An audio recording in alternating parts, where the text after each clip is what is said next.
choisi Jésus pour guider ma vie. Mon bien-aimé Jésus, il est à moi, je suis à lui. J'ai choisi Jésus pour guider ma vie. Mon bien-aimé Jésus, il est à moi, je suis à lui.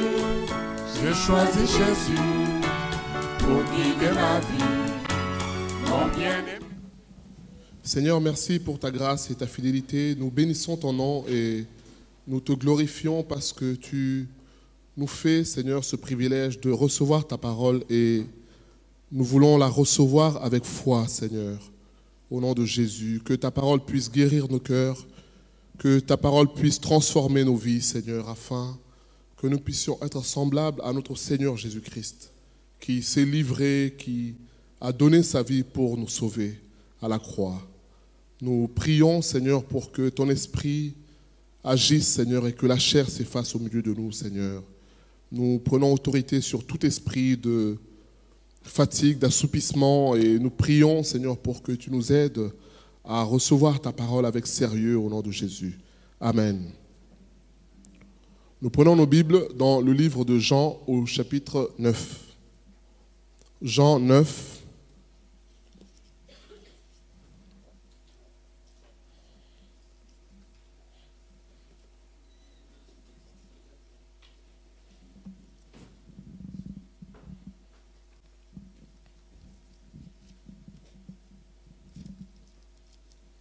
Jean au chapitre 9, du verset 1er au verset 9.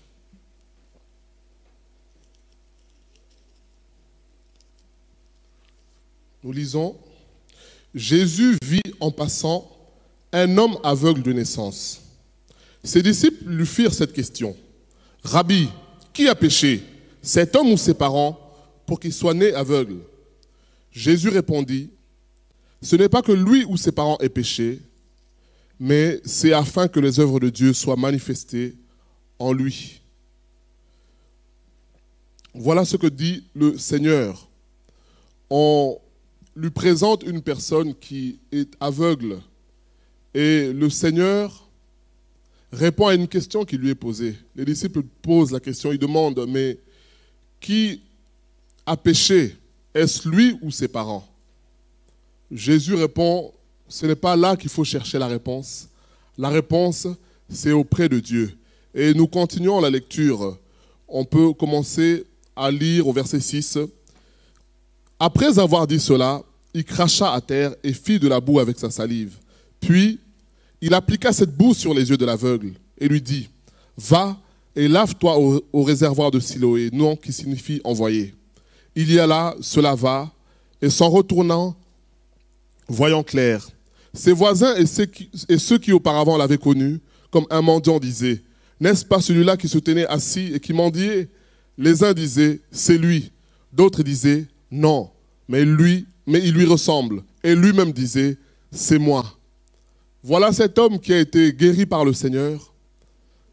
Et il y a une polémique autour de cette guérison. Les gens disent, est-ce que c'est lui? C'est réellement lui ou pas? Et lui-même atteste, il dit que c'est moi qui ai été guéri. Mais ce qui va nous intéresser, ce sont les 3 premiers versets. C'est la question que posent les disciples au Seigneur. Et ils disent, Maître, mais qui a péché? Est-ce lui ou ses parents?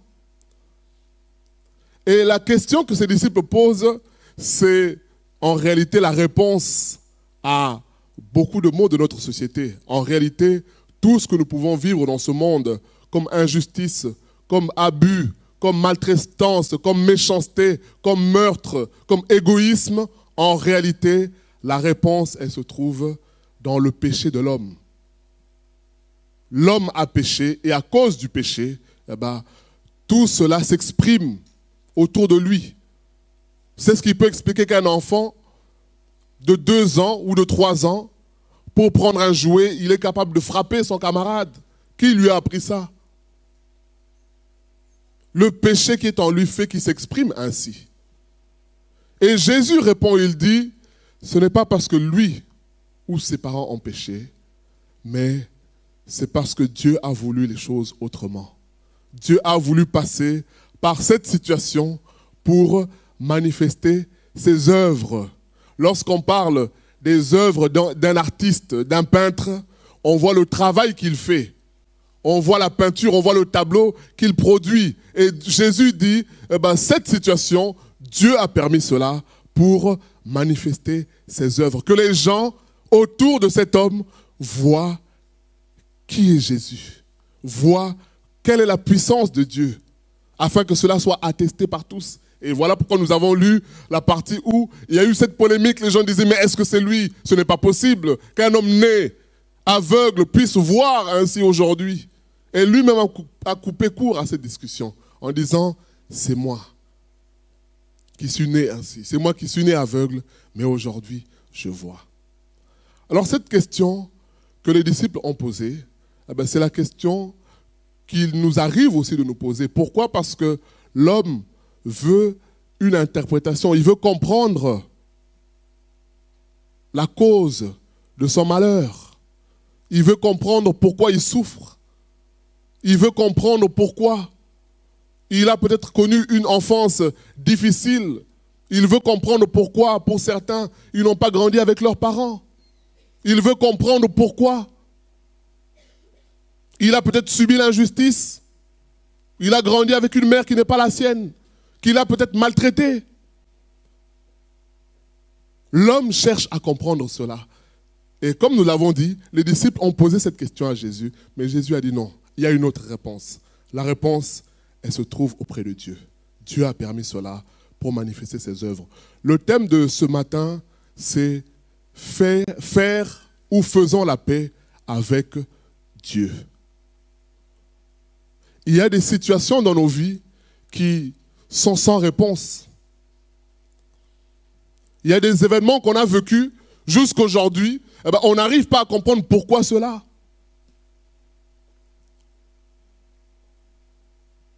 Comment comprendre qu'un enfant de 3 ans, de 4 ans, souffre parfois d'un cancer et meurt? Je suivais le témoignage d'une maman qui disait, et c'est ça qui a inspiré le thème de ce matin, elle disait être en colère après Dieu parce qu'elle a subi, elle a vécu comme une injustice. Sa fille, sa seule fille unique, qu'elle aimait tant, qui travaillait bien à l'école, un jour elle a rencontré le chemin des malfaiteurs qui ont abusé d'elle et elle est tombée malade. Elle a attrapé le sida et elle est morte. Cette maman était chrétienne. La fille était chrétienne. Et elle dit, pourquoi cela à moi? Pourquoi Dieu a laissé faire cela? Et elle dit, je me suis tellement posé des questions et finalement je n'avais pas de réponse. J'en ai voulu à Dieu. Mon cœur s'est fermé à Dieu. Puisque je n'avais pas de réponse aux questions que je me posais. Puisque je ne pouvais pas comprendre. Mais admettons même qu'on puisse t'expliquer ce qui s'est passé. Est-ce que ça va changer la chose? Est-ce que ça va changer la situation? Et il peut arriver qu'on se retrouve dans des situations où on a l'impression que Dieu est injuste, mais c'est une impression. Où on a l'impression que Dieu n'est pas là. Où on a l'impression que Dieu nous a abandonnés. Ou que Dieu même nous a livrés, nous a frappés, sans explication. Mais la réponse, elle se trouve auprès du Seigneur. C'est d'aller vers le Maître et dire, Seigneur, pourquoi cette situation? Et là, le Seigneur qui est bon, le Seigneur qui est fidèle, il va nous éclairer. Peut-être que la réponse qu'il va nous donner ne sera pas forcément celle que nous attendons, mais ça sera la bonne réponse. Je me rappelle de l'histoire d'un homme, je pense que certains ont vu le témoignage de cet homme, Nick Vujicic. C'est un homme qui est né sans bras, sans jambes. Et le jour de sa naissance, lorsqu'il est né, les parents ont vu l'état de l'enfant. Les parents étaient chrétiens. Le père est sorti de la salle. Il s'est dit, mais Dieu, mais qu'est-ce qui nous arrive? Pourquoi? Et il y avait des rendez-vous régulièrement avec le médecin et le médecin disait aux parents, bon, il ne faut pas attendre beaucoup de cet enfant. Et lui-même, il souffrait de cette situation. Vous imaginez naître sans bras, naître sans jambes. En plus, une famille chrétienne. Et là, il y a toutes les pensées qui viennent. On se dit, mais ceux qui ne te connaissent pas, Seigneur, parfois qui ne veulent même pas d'enfants, ou parfois même qui tuent les enfants non désirés, comme ils disent. Mais pourquoi cela à nous? Et il dit que tous les jours, sa mère lui parlait du Seigneur. À la maison, il était fortifié, mais lorsqu'il allait à l'école, il est confronté à la réalité des enfants de son âge. Et parfois, les enfants sont cruels. Ils vont dire des choses parfois en se moquant, mais sans réellement mesurer la portée des mots qui sont dits. Et il souffrait de cela. Il souffrait. Et un jour, il a demandé à ses parents, il a dit, mettez-moi de l'eau dans le bain, je vais aller prendre un bain. Il avait 10 ans. Il s'est dit, comme j'ai posé des questions à Dieu, Dieu ne m'a pas répondu. Alors je vais finir avec ma vie. Il s'est dit, aujourd'hui, c'est fini. Puisque les médecins m'ont dit que je ne pourrais pas me marier, que je ne pourrais pas travailler, que je serais dépendant toute ma vie. Alors je refuse cela. Et au moment où il a voulu passer à l'acte, il dit, il y a une chose qui m'a retenu, c'est l'amour que mes parents ont pour moi. J'ai pensé un instant à la peine que je causerais à mes parents si je posais cet acte. Et il est revenu en arrière. Et ensuite, sa mère lui dit, il parle avec sa mère. Sa mère lui dit, tu sais, mon fils, tu peux te plaindre pour toutes les raisons que tu veux auprès du Seigneur. Tu as des raisons de te plaindre, tu peux te plaindre. Mais apprends aussi à dire merci au Seigneur pour ce que toi tu as. Alors il se dit, mais qu'est-ce que j'ai? Moi, j'ai moins que les autres. Qu'est-ce que j'ai? Et c'est là que la foi a commencé à naître en lui. C'est là qu'il a commencé à réaliser qu'en réalité, en dépit de tout, malgré tout, Dieu l'aime. Et il a fait cette prière à Dieu. Il a dit, Seigneur, comme tu ne veux pas faire un miracle dans ma vie, parce que il raconte avec humour qu'il s'est acheté des chaussures, des chemises, au cas où Dieu faisait un miracle, qu'il a des jambes qui mettent ses chaussures. Mais il dit, Seigneur, comme tu ne veux pas faire un miracle dans ma vie, alors fais que moi, tel que je sois un miracle pour les autres qui vont m'écouter, qui vont me voir. Que ceux qui vont m'entendre, me voir, puissent voir que Dieu est vivant. Même si un homme peut tout manquer, les bras, les jambes, mais il peut partager la foi.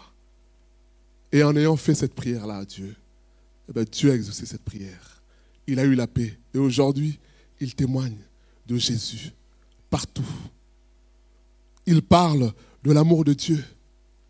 Et il dit que l'amour de Dieu est tellement grand que Dieu a donné son Fils unique, Jésus-Christ, afin que quiconque croit en lui ne périsse point, mais qu'il ait la vie éternelle.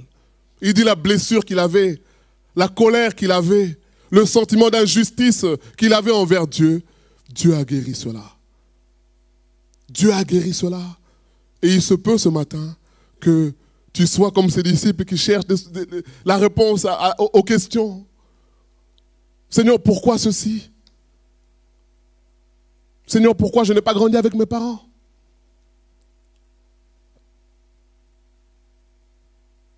Seigneur, pourquoi les souffrances, c'est toujours moi? Alors l'exhortation de ce matin, c'est viens vers le Seigneur. Puisqu'en restant dans ces questionnements, en restant dans le fait de vouloir des explications, déjà Dieu ne donnera pas des explications. Dieu n'a aucune explication à donner. Mais ce qui est sûr, c'est que Dieu a un plan merveilleux pour nous. Amen. C'est ce que la Bible dit dans Jérémie 29. Dieu dit, j'ai un plan merveilleux. Et le Seigneur veut ce matin que tu réalises le plan qu'il a pour toi et que tu fasses la paix avec lui. Ce message, il n'est pas destiné seulement à ceux qui ne connaissent pas le Seigneur. Même nous qui connaissons le Seigneur, il y a des situations où on n'a pas de réponse jusqu'aujourd'hui. Et au fond de nous, il y a comme un blocage. Il y a comme un sentiment d'injustice. On ne comprend pas, on dit je suis jeune. Mais Seigneur, mais pourquoi ceci m'arrive? Seigneur, pourtant, je respecte ta parole. Seigneur, pourtant, je suis régulier à l'église. Seigneur, pourtant, je t'aime. Mais la réponse du Seigneur aujourd'hui, c'est que le Seigneur veut manifester ses œuvres. Amen. Le Seigneur veut manifester ses œuvres. Mais une chose est bon, une chose est certaine, c'est que Dieu est bon. Il sait ce qu'il fait. Nous restons toujours dans Jean, chapitre 11.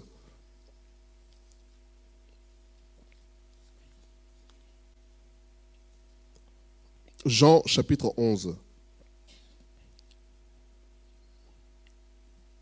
Il y avait un homme malade, Lazare de Béthanie, village de Marie et de Marthe, sa sœur.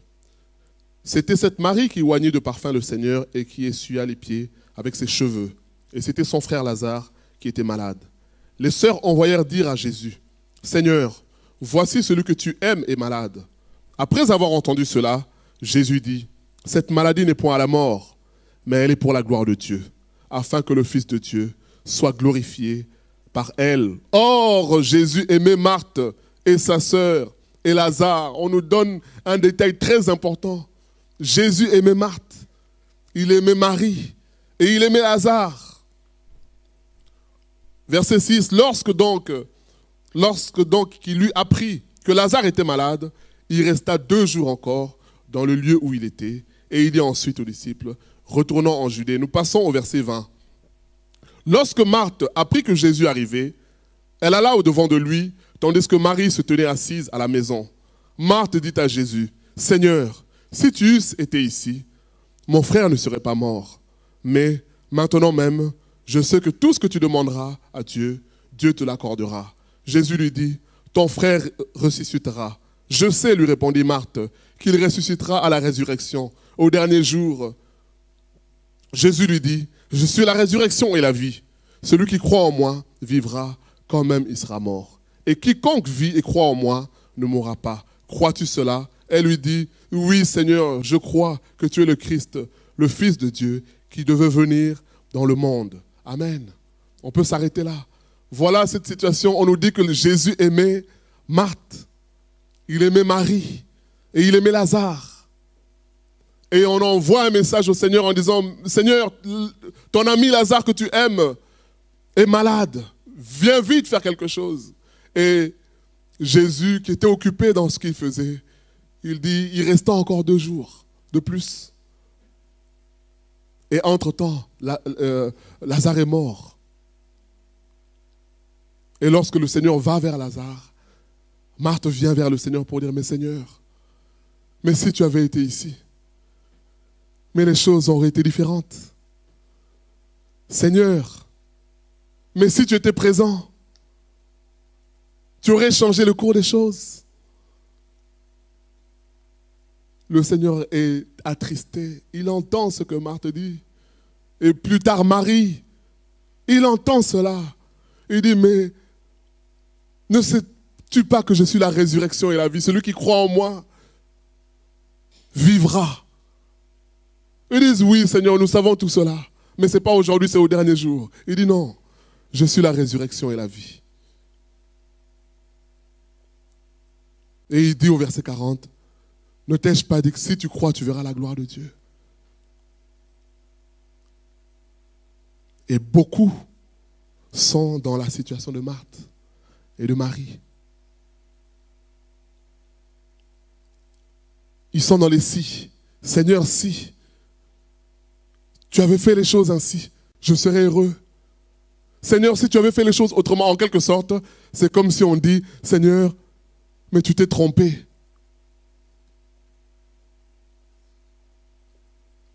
Seigneur, tu t'es trompé. Mais qui peut corriger le Seigneur? Il dit à Job, il dit, lorsque j'ai créé les êtres vivants, tout cela, est-ce que tu étais là? Est-ce que tu étais mon conseiller? Est-ce que c'est toi qui m'as donné des conseils? Et beaucoup sont dans cette situation. Et comme le pasteur disait tout à l'heure, il y en a qui disent, mais si Dieu existe, mais pourquoi les guerres? Mais si Dieu existe, mais pourquoi les souffrances? Et ils refusent l'existence de Dieu, puisqu'ils voient tout ce qui se passe autour de nous. En réalité, c'est tout simplement la mauvaise foi. Et c'est dans ce cas-là que se trouve Marthe. Elle croyait, elle était sincère. Elle a espéré, mais finalement, l'espérance est arrivée à bout parce que son frère est mort. Elle s'est dit, c'est fini. Il n'y a plus rien à espérer.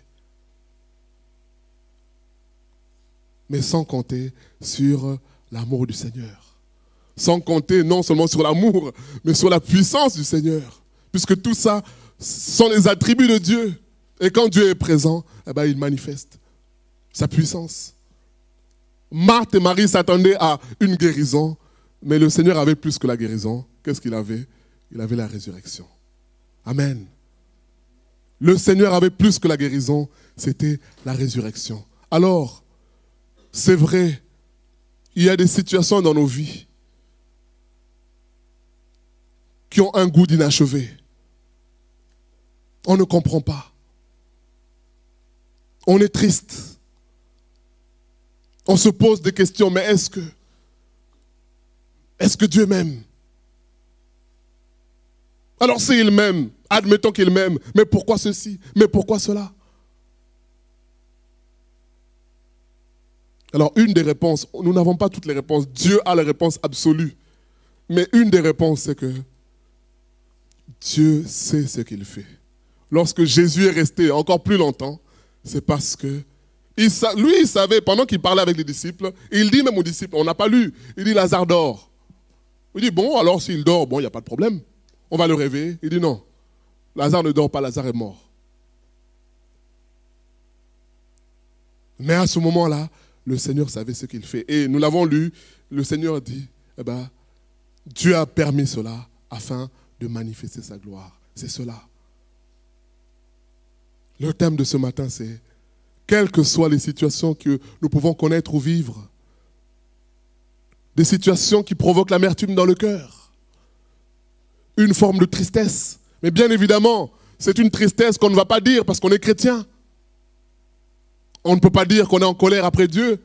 On ne peut pas dire qu'on a un pincement au cœur par rapport à une situation. On ne va pas l'avouer. Mais le Seigneur nous dit ce matin, sortons de cet état. Réalisons l'amour du Seigneur. Dieu sait ce qu'il fait. Il est écrit, et ce sont des versets que nous connaissons, ce sera des rappels. Toutes choses concourent pour le bien de ceux qui aiment Dieu. C'est-à-dire que tout ce qui nous arrive dans notre vie, à partir du moment où nous sommes enfants de Dieu, eh ben, c'est Dieu qui est en train de mettre ses pions. Vous savez, c'est comme le puzzle. Ça n'a pas de forme lorsqu'on enlève. Mais quand on commence à placer des éléments, par exemple la nature, le ciel, un élément de l'arbre, ça n'a pas de forme. Ça ne ressemble à rien. Mais c'est lorsque le travail est fini, qu'on revient, on dit « Ah, je comprends ». Et c'est ça le travail que le Seigneur est en train de faire. Et le Seigneur, lui, il avait son plan par rapport à Lazare. Il n'a pas voulu tout expliquer à Marthe, il n'a pas voulu tout expliquer à Marie. Mais ce qu'il a voulu, c'est que Marthe croit en la parole de Dieu. Et bien aimé, le Seigneur fera la même chose avec nous. Il fera la même chose. Jésus aurait pu simplifier les choses. Lorsque je méditais ce passage, je me dis, mais pourquoi il n'aurait pas tranquillisé le cœur en disant, bon, Lazare va mourir, mais je viens pour le ressusciter. Il aurait pu le dire. Et même s'il avait dit entre nous, est-ce que cela aurait suffi pour tranquilliser les cœurs de Marthe et Marie? Je ne pense pas. Et c'est la même chose avec nous. Même si le Seigneur nous dit, bon, mon fils, je t'ai fait passer par telle situation, par telle situation, par telle situation, mais sache que voilà ce que je veux faire après. Même s'il nous le dit, je pense qu'on ne pense pas à l'après, on pense à la souffrance présente. On pense à la douleur qui est là, c'est une réalité. Et voilà pourquoi Jésus a voulu ramener Marthe et Marie à ce qui est écrit. Est-ce que tu crois? Tu crois en quoi? Est-ce que tu crois en la Bible? Est-ce que tu crois que Dieu t'aime? Est-ce que tu crois que malgré toutes les injustices par lesquelles tu es passé, c'est le chemin que Dieu a choisi pour te former et aussi, non seulement te former, mais te manifester son amour. Mais c'est fort. Mais nous sommes d'accord. Ça peut déstabiliser. Ça peut faire mal. Ça peut nous amener à nous poser des questions. Mais ce matin, le Seigneur nous dit qu'il sait ce qu'il fait. Nous lisons l'exemple de deux personnes qui sont passées par des situations sans explication ou difficiles aussi. Nous lisons l'histoire de Naomi et puis nous allons lire l'histoire, l'une des plus grandes histoires de la Bible concernant la fidélité à Dieu dans l'épreuve, c'est Job. Nous lisons l'histoire de Naomi.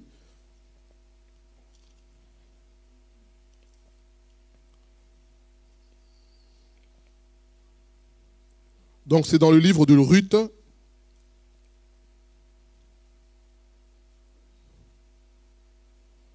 Ruth au chapitre 1er.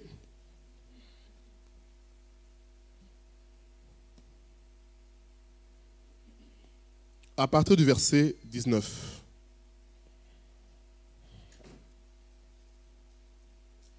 Ruth, chapitre 1er, à partir du verset 19.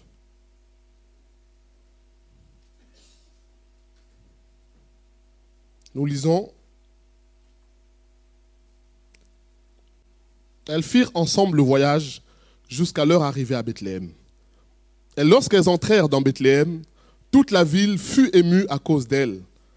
Et les femmes disaient: Est-ce là Naomi?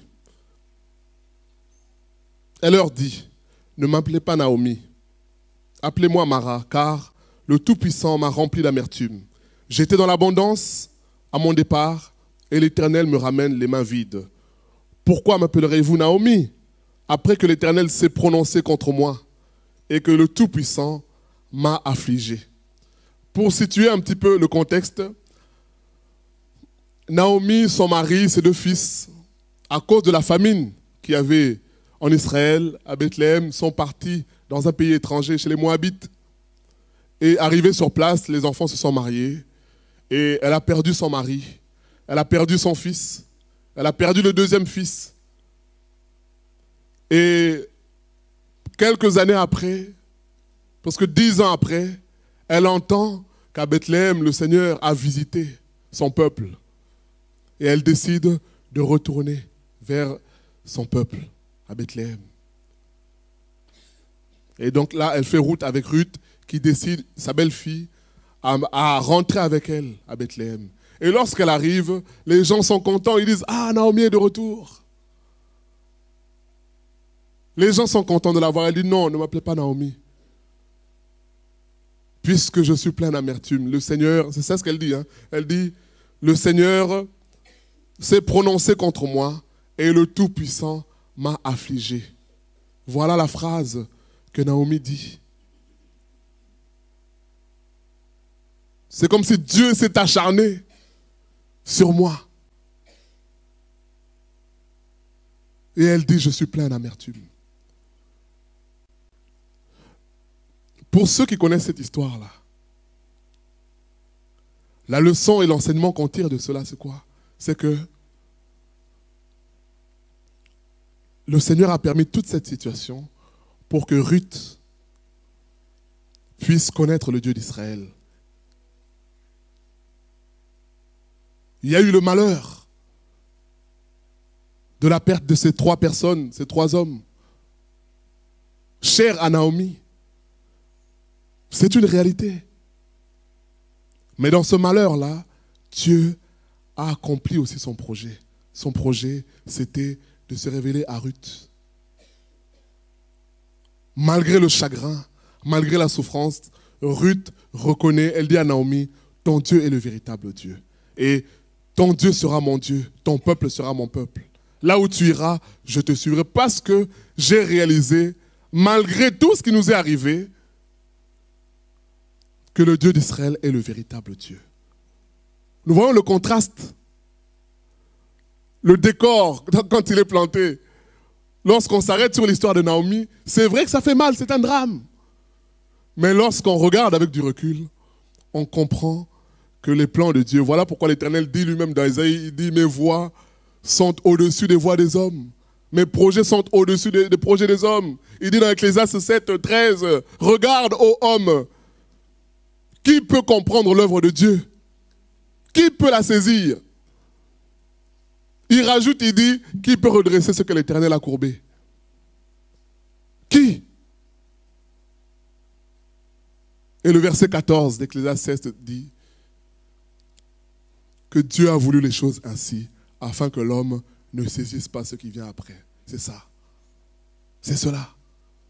Même si on ne comprend pas tout, mais il y a une chose qui est vraie, c'est que dans le malheur, dans la souffrance, et Jacques le dit aussi, que les épreuves, lorsque Dieu permet cela, c'est parce qu'il a un objectif. Il a un travail qu'il est en train d'accomplir dans nos vies. Et c'est vrai que pendant que Dieu fait ce travail-là, il y a un combat, il y a une lutte. On se dit, mais est-ce que Dieu est là? Est-ce que Dieu m'aime? Que fait Dieu? Est-ce que Dieu est contre moi? Pourquoi les autres vont bien et moi? Et bien souvent, quand on voit parfois des païens qui n'ont aucun égard pour Dieu, prospérer, faire des bêtises, mais prospérer, s'en sortir. Et là, on se dit, mais moi qui suis correct, mais moi qui suis bon, mais moi qui aime Dieu, moi qui crains Dieu, voilà ce qui m'arrive. Et là, il y a une confusion. Non, ce matin, le Seigneur veut nous dire qu'il n'y a pas de confusion. Le message est adressé à deux catégories. Nous qui croyons au Seigneur, pour nous dire, aujourd'hui, disons notre amertume au Seigneur. Disons, Seigneur, je me repens. Je te demande pardon. Puisque la difficulté par laquelle je suis passé, la souffrance, les questions sans réponse, ou même parfois le sentiment d'injustice que j'ai pu vivre et pour lequel je t'ai accusé en disant, Seigneur, tu es mauvais, repentons-nous pour cela. Mais ce message est aussi adressé à ceux qui ne connaissent pas le Seigneur pour dire que le Seigneur te cherche, que le Seigneur t'aime, que le Seigneur t'a fait passer par toutes ces voies, tout ce chemin pour se révéler à toi aujourd'hui. C'est cela.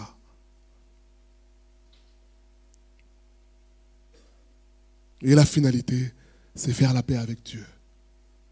Dire au Seigneur, Seigneur, je me suis trompé. Seigneur, je t'ai mis peut-être à mon niveau, à moi, d'humain. Je t'ai sous-estimé. J'ai pensé que tu allais faire les choses comme moi j'avais vu, comme moi j'avais décidé. Mais le Seigneur sait comment il fait les choses. Et il est au contrôle, il gère. Il gère. Lorsqu'on reste dans ce sentiment de colère vis-à-vis de Dieu, comme on a dit, d'où vient cette colère-là? On a expliqué en disant que ce sont des injustices. C'est parfois le sentiment d'être rejeté, de ne pas aimer, de ne pas être aimé. C'est parfois une maladie. Inopiné, on ne sait pas d'où ça vient. Et parfois même les médecins sont démunis. Et toutes ces choses-là nourrissent comme une sorte de rancœur, une sorte d'amertume. Et c'était le cas pour Naomi. Elle a été honnête. Et c'est ça le but de ce matin, c'est de nous dire, soyons honnêtes vis-à-vis de Dieu. Les gens étaient contentes, mais elle a cassé l'ambiance avec sa réponse. Elle aurait pu se taire. Les gens étaient contents. Ah, Naomi est de retour. Elle dit non, ne m'appelez pas Naomi. Naomi, ça veut dire celle qui bénéficie de la grâce. C'est ça que ça veut dire. Elle dit non, ne m'appelez plus Naomi. Quelle grâce j'ai? Le Seigneur m'a affligé. Il s'est prononcé contre moi.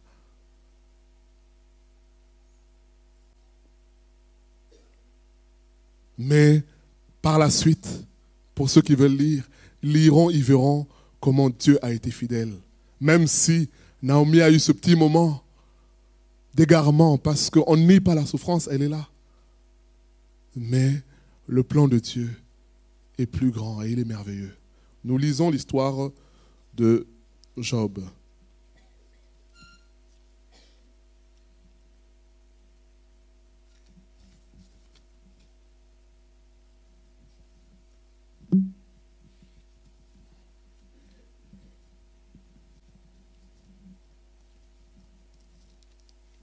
Job au chapitre 2. On peut commencer au chapitre 2 jusqu'au verset, du verset 1er jusqu'au verset 10. Or, les fils de Dieu vinrent un jour se présenter devant l'Éternel. Et Satan vint aussi au milieu d'eux se présenter devant l'Éternel. L'Éternel dit à Satan, « D'où viens-tu » Et Satan répondit à l'Éternel, « De parcourir la terre et de m'y promener. » L'Éternel dit à Satan, « As-tu remarqué mon serviteur Job? Il n'y a personne comme lui sur la terre. Et c'est un homme intègre et droit, craignant Dieu et se détournant du mal. Il demeure ferme dans son intégrité et tu m'excites à le perdre sans motif. » Voilà, Dieu lui-même dit, « Tu m'excites à le perdre sans motif. » Et Satan répondit à l'Éternel, « Peau pour peau, tout ce que possède un homme, il le donne pour sa vie. Mais étends ta main, touche à ses os, à sa chair, et je suis sûr qu'il te maudit en face. » L'Éternel dit à Satan, « Voici, je te le livre, seulement épargne sa vie. » Et Satan se retira de devant la face de l'Éternel. Puis il frappa Job d'un ulcère malin, depuis la plante du pied jusqu'au sommet de la tête. Et Job prit un tesson pour se gratter et s'assit sur la cendre. Sa femme lui dit, « Tu demeures ferme dans ton intégrité. Maudis Dieu et meurs. » Mais Job lui répondit, « Tu parles comme une femme insensée. Quoi? Nous recevons de Dieu le bien et nous ne recevrons pas aussi le mal. » En tout cela, Job ne pécha point par ses lèvres. Amen. C'est l'histoire de Job. Job qui était un homme qui craignait Dieu. Un homme qui aimait Dieu. Et au chapitre 1er, Job a perdu ses enfants. Il a perdu tout son bétail. Il est resté fidèle. À la fin du chapitre, le verset 21, verset 22, il dit, « Nus nous sommes venus et nus nous allons retourner. » Mais l'épreuve ne s'est pas arrêtée là. La difficulté ne s'est pas arrêtée là. La difficulté a continué. Satan dit à Dieu maintenant, peau pour peau. C'est-à-dire que Job a souffert, mais la souffrance était comme éloignée, extérieure à son corps, à sa chair. Il dit maintenant, on va attaquer sa chair maintenant. Et là, on va voir si il continue à te suivre. Il dit même, il va te maudire en face. Et c'est ce qui est arrivé à Job. Un ulcère malin de la tête jusqu'aux pieds, prenant un tesson de bouteille, se grattant avec. Quelle souffrance! Quelle souffrance! Et nous avons lu nous-mêmes, hein, Dieu dit à Satan, mais tu m'excites à le perdre sans motif. Job était intègre. Comme nous avons dit avec le premier verset dans Jean 9, les disciples posent la question, mais Seigneur, qui a péché? Est-ce lui ou ses parents? Le Seigneur répond, non.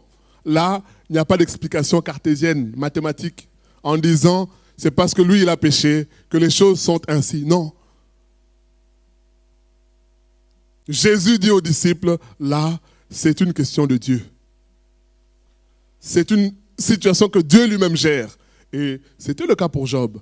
Job n'a pas péché. Job n'a pas péché. Ce n'est pas à cause du péché qu'il est dans cette situation. Maintenant, la souffrance, elle est dans sa chair. Jusque-là, on n'a pas entendu parler de la femme de Job. Peut-être qu'elle le soutenait. Elle l'encourageait. Ils priaient l'Éternel ensemble. Ils glorifiaient Dieu ensemble. Mais lorsque la situation dure dans le temps, est-ce que le discours devient le même? La femme de Job regarde Job, elle dit, toi tu demeures intègre. Tu ne vois pas ta situation. Mais où est Dieu? Que fait ton Dieu? À ce moment-là, généralement, le discours change. Ce n'est plus Dieu, c'est quel est ton Dieu? Où est ton Dieu? Où est votre Dieu?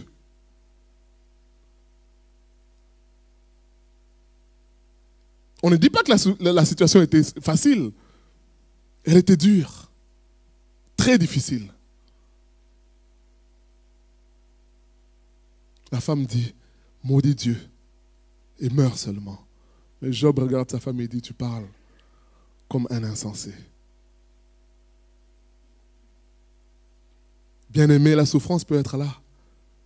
Mais il y a des limites lorsqu'on aime le Seigneur.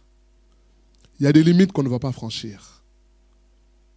Lorsqu'on lit plus tard, Job a tellement souffert qu'au au chapitre 9, au chapitre 14, il a tellement souffert qu'il a commencé à délirer. Et pour certains médecins, ils vont dire que parfois un moment de souffrance intense, atroce, peut faire délirer une personne.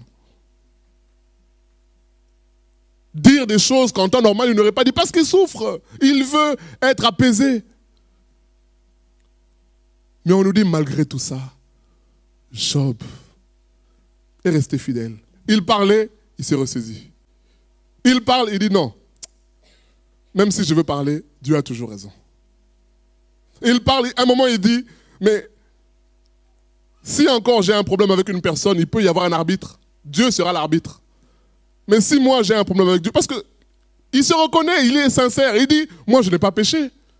Je suis sûr, je suis honnête avec moi-même, je n'ai pas péché. Mais comme c'est Dieu qui m'accable, qui va être arbitre entre moi et Dieu? Il dit, bon, Dieu lui-même sera l'arbitre. Il dit peut-être que quand je vais mourir, peut-être que dans ma mort, il se souviendra de moi. Voilà Job, malgré la souffrance. Job a même vu la résurrection de loin. Il s'est imaginé tellement qu'il connaissait l'amour de Dieu. Il s'est dit non, c'est pas possible. Même s'il arrive que je meure, je sais que même dans ma mort, Dieu va se souvenir quand même de moi. Mais ce texte est là pour nous dire que en tant que chrétien, il y aura des moments où il y aura des événements qu'on ne va pas contrôler, qu'on ne va pas comprendre, qui seront difficiles.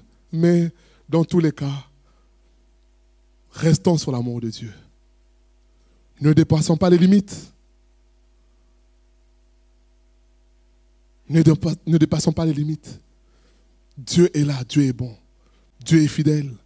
Il est écrit, quiconque invoque le nom de l'Éternel, il sera sauvé. Il est écrit dans Ésaïe 49, verset 15. C'est l'Éternel qui parle. Il dit, mais une femme oublie-t-elle l'enfant qu'elle a enfanté? On peut lire ces passages-là.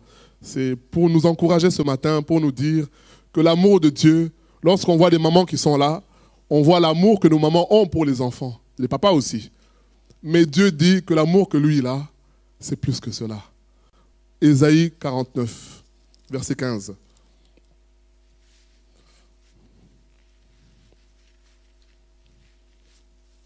Ésaïe 49, verset 15. Une femme oublie-t-elle l'enfant qu'elle allaite? N'a-t-elle pas pitié du fruit de ses entrailles? Quand elle l'oublierait, donc s'il arrive même que cette femme l'oublie, moi, je ne t'oublierai point. Il rajoute verset 16, voici, je t'ai gravé sur mes mains. Tes murs sont toujours devant mes yeux. Il parle à Israël. Il dit, s'il arrive même qu'une mère oublie, abandonne son enfant pour quelque raison que ce soit, il dit, moi l'Éternel, je n'abandonne pas. C'est cela, l'amour de Dieu. Même si la difficulté est là, rappelons-nous que le Seigneur nous aime. Rappelons-nous que le Seigneur est tout-puissant et il sait ce qu'il fait. Rappelons-nous que dans notre détresse, Dieu a un plan.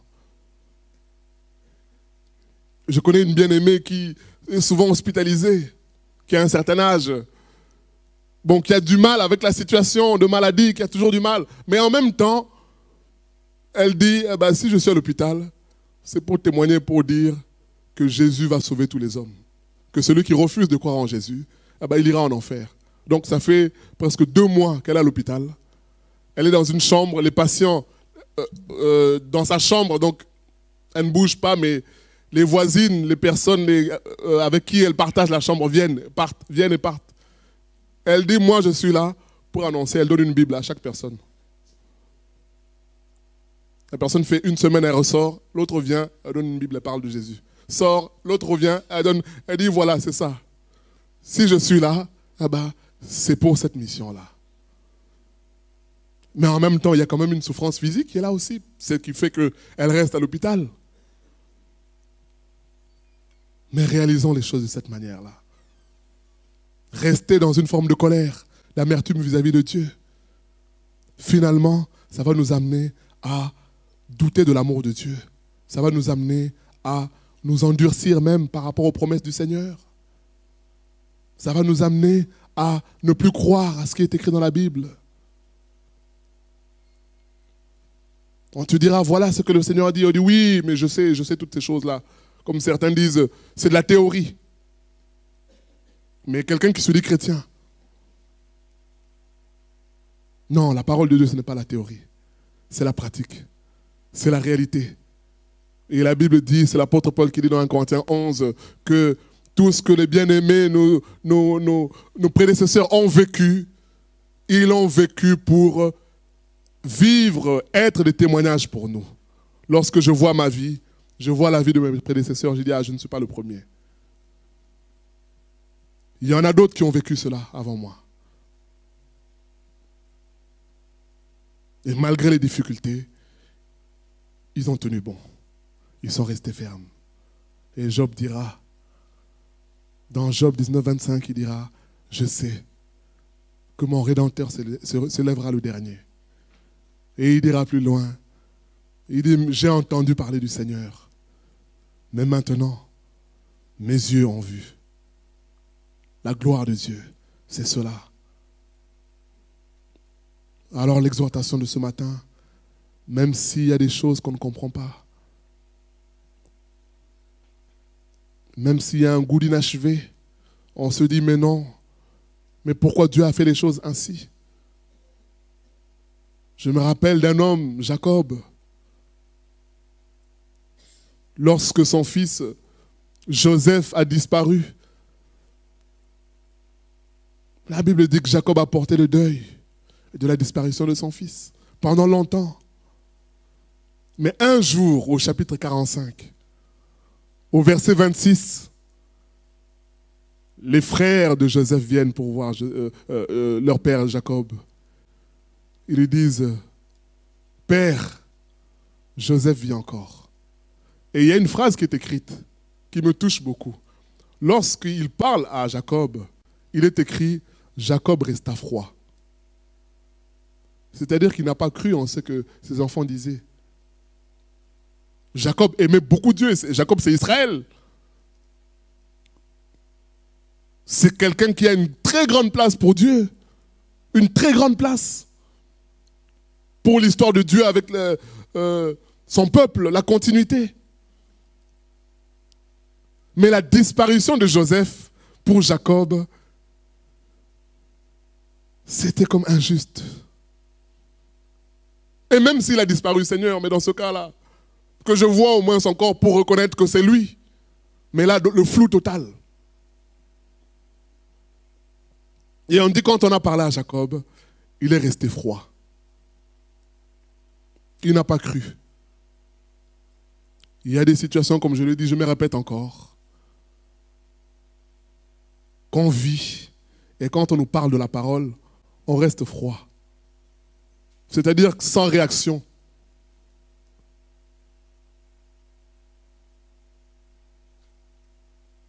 On n'accepte pas, on ne refuse pas. Ça ne nous dit rien. Mais il est écrit, lorsqu'il a entendu cela, son esprit se ranima. Nous allons lire ça, nous allons finir. Genèse 45. Genèse 45.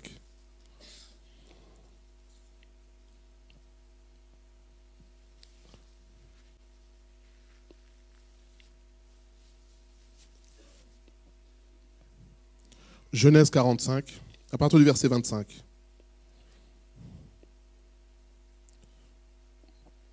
Genèse 45, 25. Ils remontèrent de l'Égypte et ils arrivèrent dans le pays de Canaan, auprès de Jacob, leur père. Donc ce sont les frères de Joseph. Une fois qu'ils ont parlé à Joseph en Égypte, ils retournent vers leur père. Ils lui dirent, verset 26, « Joseph vit encore, et même c'est lui qui gouverne tout le pays d'Égypte. » Donc quelle nouvelle? D'abord la première, c'est que Joseph est vivant. Mais non seulement il est vivant, mais dans quelle situation? C'est lui qui gouverne le pays d'Égypte. Mais le cœur de Jacob resta froid. Pourquoi il resta froid? Parce qu'il ne les croyait pas. Ils lui rapportèrent toutes les paroles que Joseph leur avait dites. Il vit les chars que Joseph avait envoyés pour le transporter. C'est alors que l'esprit de Jacob, leur père, se ranima. C'est comme s'il s'est réveillé. Et Israël dit, c'est assez. Joseph, mon fils, vit encore. J'irai et je le verrai avant que je meure. Voilà. On peut comprendre que finalement, donc Jacob allait mourir avec cette peine-là de la disparition de son fils. Il a sûrement posé des questions à Dieu. Il était un proche de Dieu. Et tout ce temps-là, au fond de lui, il y avait toujours cette tristesse. Et quand on lui annonce cette nouvelle, il ne croit pas. Pourtant, Jacob connaissait la puissance de Dieu. Jacob a vécu la puissance de Dieu. Mais lorsqu'on lui a parlé, il n'a pas cru. Et il est écrit, après avoir entendu tout ce que Joseph a dit, Dieu a ouvert ses yeux, son esprit se ranima. Il s'est dit, ah, c'est vrai, mon fils est encore vivant. Alors j'irai le voir. Et finalement, je pourrais même mourir en paix parce que Dieu m'a fait du bien. Et c'est ce que Jérémie dit dans Lamentation 3, nous n'allons pas le lire, mais du verset 1er jusqu'au verset 26, Jérémie dit que j'ai connu la misère, la souffrance. Je me suis posé la question, mais est-ce que Dieu m'aime? Est-ce que c'est Dieu qui m'envoie? Mais il dit, malgré tout ce que je vois, moi, je décide de croire en ce que je connais. Et ce que je connais, c'est quoi? C'est ce qu'il y a dans mon cœur. Il dit, voici ce que je vais repasser dans mon cœur. C'est que les bontés de l'Éternel ne sont pas épuisées. Ses compassions ne sont pas à leur terme. Notre Dieu est un Dieu compatissant. Notre Dieu est un Dieu bon, un Dieu fidèle. Il nous aime. Malgré tout ce qu'on peut vivre, qui peut paraître comme de l'injustice, mais disons-nous une chose et sachons une chose, Dieu n'est pas injuste. Dieu est juste. Dieu est juste.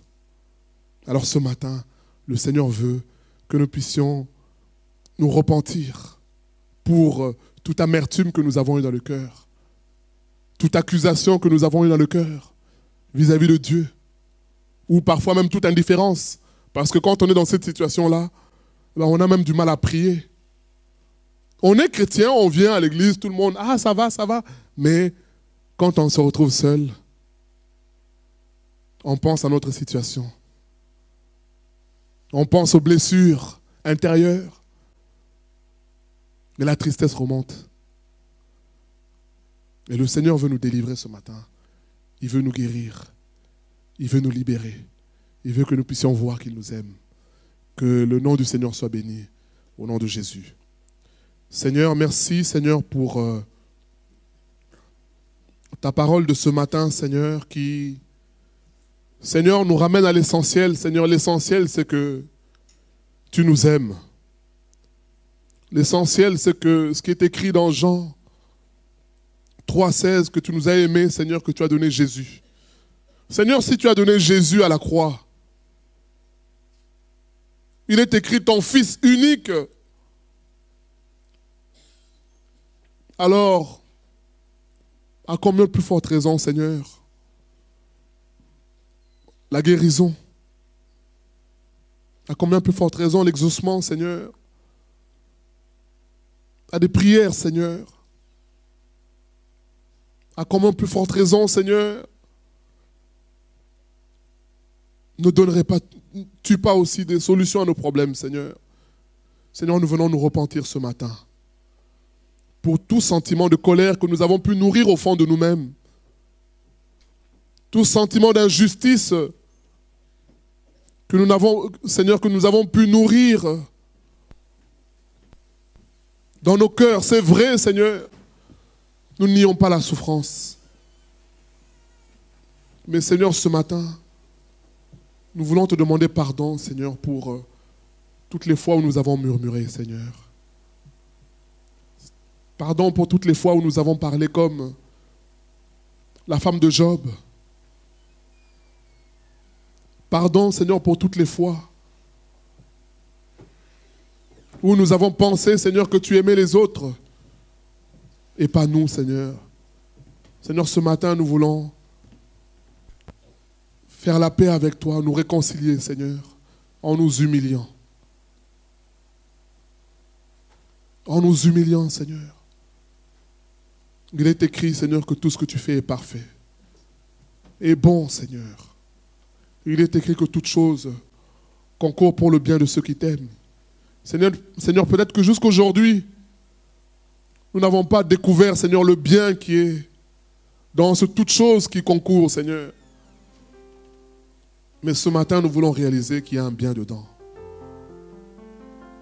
Merci pour ta parole. Et merci pour le travail que tu fais dans nos cœurs. Au nom de Jésus. Que le nom du Seigneur soit béni. Amen.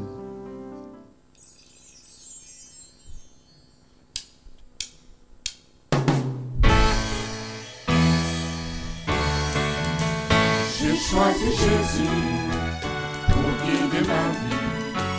Mon bien-aimé Jésus, il est à moi, je suis à lui. J'ai choisi Jésus pour guider ma vie. Mon bien-aimé Jésus, il est à moi, je suis à lui. J'ai choisi Jésus pour guider ma vie. Mon bien-aimé Jésus, il est à moi, je suis à lui. J'ai choisi Jésus pour guider ma vie. Mon bien-aimé Jésus, il est à moi, je suis à lui. En marchant dans les chemins, dans les rues, observant tous les passants, chacun suit.